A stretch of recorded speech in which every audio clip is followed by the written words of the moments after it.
मी माझ्या नवऱ्याशी आणि माझ्या मुलीशी सर्वात वाईट प्रकारे विश्वासघात केला आणि देवाने मला त्याची शिक्षा दिली, जेणेकरून इतर लोकांना धडा मिळावा.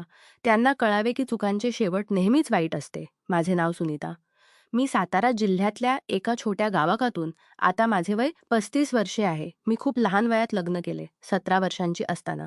माझे पती रमेश माझ्यापेक्षा 12 वर्षे मोठे होते, पण ते खूप चांगले आणि प्रेमळ होते. आता माझ्या 2 मुली आणि 2 मुलगे आहेत.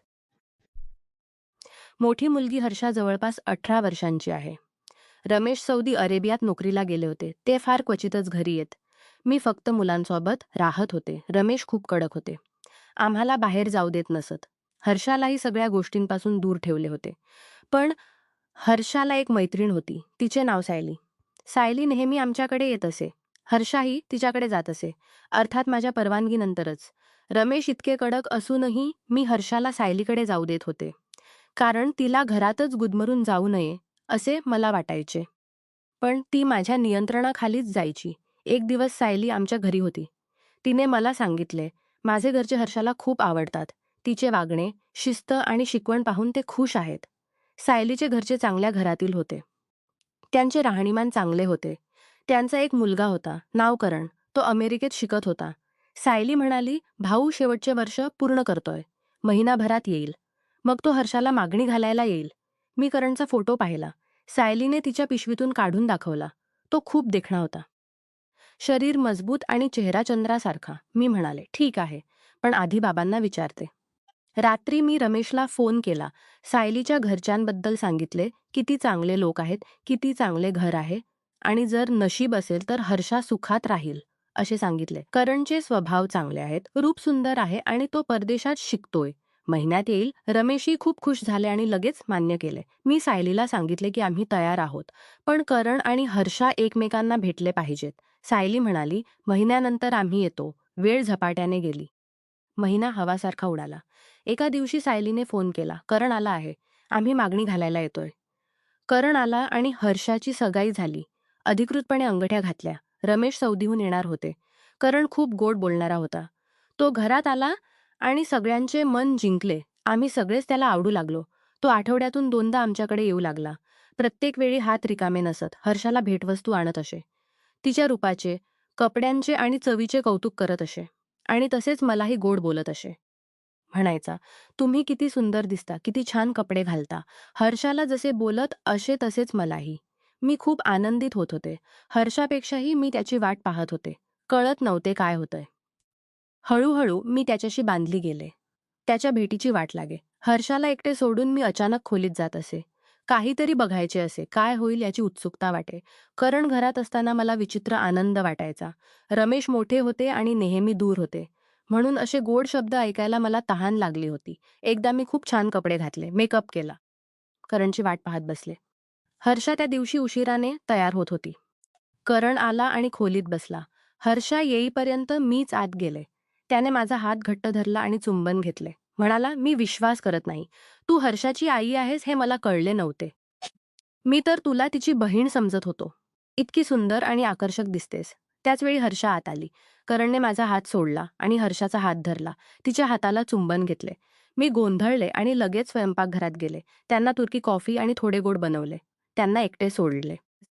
थोड्या वेळाने मी आत गेले आणि जे दिसले ते पाहून माझे शरीर थंड झाले. करणने हर्षाला मिठीत घेतले होते. आणि तीही त्याला दिली होती. जर मी न आली असते तर कदाचित पुढे काहीतरी झाले असते. सुरुवातीला मला त्या दृश्यात विचित्र आनंद वाटला, पण लगेच मला राग आला. मी त्यांना घरी नसताना असे वागणे चुकीचे आहे. अजून सगाई आहे, असे काही होऊ नये. असे काही होऊ नये. मी खूप रागावले. करण माझ्या मागे धावत आला. माझ्या हाताला, डोक्याला, खांद्याला चुंबन घेत राहिला. म्हणाला, माफ करा, मी चुकले. पुन्हा असं होणार नाही. आम्ही काहीही केले नाही. तो अचानक मला मिठीत घेऊन बसल्यासारखे वागला. मी हर्षाची आई असूनही त्याने मला असे स्पर्श केले. तो स्पर्श सामान्य नव्हता.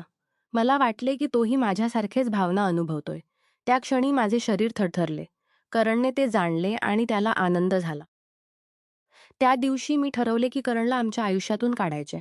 आता तो हर्षाचा नवरदेव म्हणून राहू शकत नाही. मी जे अनुभवले ते दुर्लक्षित करणे शक्य नव्हते. म्हणून ही सगाई मोडायची आणि त्याला दूर करायचे असे ठरवले. मला कळत नव्हते की मीच चुकीची होते की रमेशचे सतत दूर असणे हे कारण होते. मी ऐकले होते की पत्नीला गरज असताना नवऱ्याने एका वर्षाहून जास्त काळ सोडून ठेवू नये. पण रमेशला याची फिकीर नव्हती. करण मात्र मला त्याला बाहेर काढण्याची संधीच देत नव्हता. त्याच्यात एक आकर्षण होते. आम्ही त्याच्या उपस्थितीला सरावून गेलो होतो. मी गोंधळले होते. एकीकडे त्याला पूर्णपणे दूर करायचे होते. दुसरीकडे त्याचे असणे मला आणि हर्षाला अस्वस्थ करत होते. एकदा मी कपडे बदलत होते. करण बाथरूमला जात असताना माझ्या खोलीसमोरून गेला. आरशात तो दिसला. तो माझ्याकडे आणि माझ्या शरीराकडे विचित्र नजरेने पाहत होता. मी जाणून-बुजून नखरे केले. थोडे वळले जेणेकरून त्याला दिसू शकेल. नंतर मी बाहेर आले आणि त्याला धडकले. मी त्याच्या डोळ्यात पाहिले. त्यानेही माझ्या डोळ्यात पाहिले आणि म्हणाला, "मी अजूनही विश्वास करत नाही. इतके सौंदर्य मी कधी पाहिले नव्हते." आम्ही दोघेही क्षणभर विसरलो. पण अचानक हर्षा आमच्यासमोर उभी होती. तिने आश्चर्याने पाहिले आणि विचारले, "काय झालं मम्मी?" "झालं?" मी लगेच म्हणाले, "काही नाही बाळा. करण फक्त तुमच्या लग्नाबद्दल बोलत होता. लवकर करा."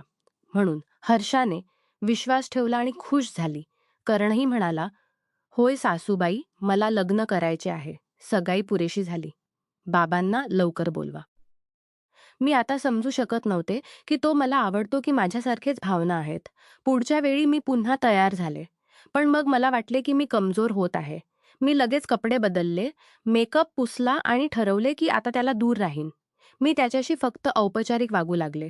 पण तो आला की म्हणायचा, "तुम्ही खूप आठवत होतात सासूबाई." आणि मला मिठी मारायचा, हात फिरवायचा.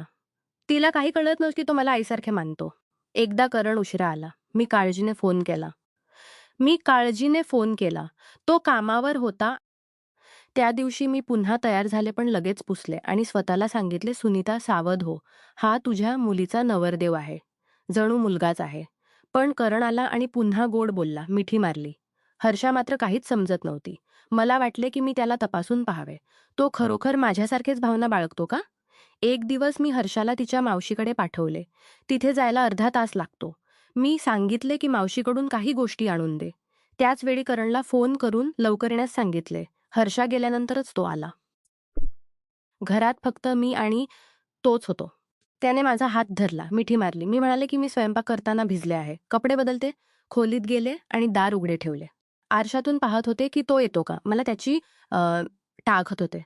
तो आला आणि बाहेरून पाहू लागला. मी नखरे केले. मला त्याची मर्यादा पाहायची होती. करण आत आला आणि जे व्हायचे ते झाले. त्या दिवसानंतर हर्षा आली तरी मला पश्चात्ताप वाटला नाही. पण हळूहळू ढिलाई कर, की हर्षाशी सगळे चालू ठेव.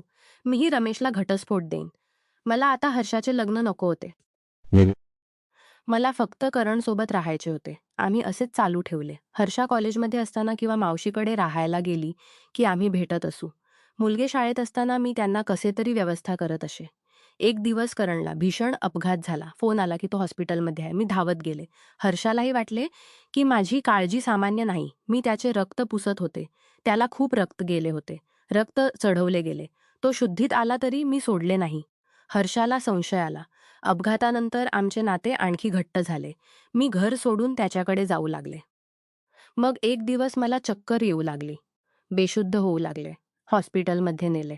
सगळे तपासले आणि डॉक्टर म्हणाले, "तुम्हाला एड्स आहे. तुम्हाला अलगीकरणात राहावे लागेल." ती वाक्य ऐकून माझे आयुष्य काळे झाले. एड्स कुठून आला? करणनेही तपासणी केली आणि त्यालाही एड्स आढळला. त्यानेच मला दिले होते. डॉक्टरांनी सांगितले की अपघातात रक्तातून किंवा त्याच्या सोबतच्या व्यक्तीकडून त्याला लागले असावे. मग माझ्याकडे आले. हर्षाला सगळे कळले. तिने सगळ्या घटना एकत्र जोडल्या आणि समजले की आमच्यात काहीतरी चालले होते. तिने बाबांना फोन केला. रमेश धावत आले. पण माझ्यासाठी नाही, घटस्फोट देण्यासाठी. त्यांनी फक्त 2 वाक्ये म्हटले, "मी इतके कष्ट करून पैसे पाठवत होतो. तू अशी निघालीस. तुला देवाची शिक्षा मिळाली. मी आता तुझ्यासोबत राहणार नाही." घटस्फोट झाला. हर्षा आणि इतर मुले माझ्यापासून दूर गेले. नातेवाईकही दूर झाले. एड्स झालेली, नवऱ्याशी विश्वासघात केलेली स्त्री म्हणून सगळे माझ्यापासून दूर गेले. मी एका खोलीत बसून मृत्यूची वाट पाहत आहे. करणलाही एड्सने ग्रासले आणि तो माझ्या आधी मरण पावला. मी अजूनही जिवंत आहे. मृत्यूची वाट पाहत आहे. आता माझ्यासमोर फक्त या जगातील यातना आहेत आणि पुढच्या जगातील शिक्षा. मला माहीत नाही देव मला क्षमा करेल का? मी पश्चात्ताप करते. मी स्वतःला सैतानाच्या हाती दिले. एकदाही खरोखर दूर जाण्याचा प्रयत्न केला नाही. आणि शेवटी सगळे काही गमावले. ही माझी कहाणी आहे. विश्वासघात, लालसा आणि चुकीच्या निर्णयांचे परिणाम किती भयंकर असतात हे मी स्वतः अनुभवले. कुटुंबाचा विश्वास तोडणे, मुलीच्या भवितव्याशी खेळणे आणि स्वतःच्या इच्छेपुढे सर्व काही विकणे हे कधीही योग्य नाही. शेवटी फक्त एकटेपणा, आजार आणि पश्चात्ताप उरतो.